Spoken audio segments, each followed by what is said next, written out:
Praise the Lord. Today Bible reading కీర్తనలు 48వ అధ్యాయం 1 నుండి 8 వచనములు. మన దేవుని పట్టణమందు ఆయన పరిశుద్ధ పర్వతమందు యెహోవా గొప్పవాడును బహుకీర్తనీయుడునై ఉన్నాడు. ఉత్తర దిక్కున మహారాజు పట్టణమైన సియోను పర్వతము రమ్యమైన ఎత్తుగల చోట నుంచబడి సర్వభూమికి సంతోషకరముగానున్నది.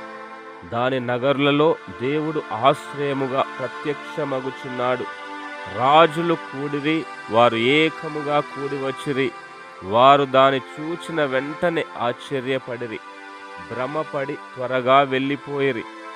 వారచ్చట నుండగా వణుకును, ప్రసవించు స్త్రీ వేదనయు వారిని పట్టెను. తూర్పు గాలిని లేపి తార్షీషు ఓడలను నీవు పగులగొట్టుచున్నావు.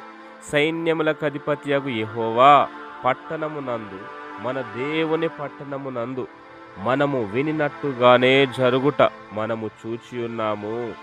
దేవుడు నిత్యముగా దానిని స్థిరపరచి ఉన్నాడు. ఆమేన్. God bless you.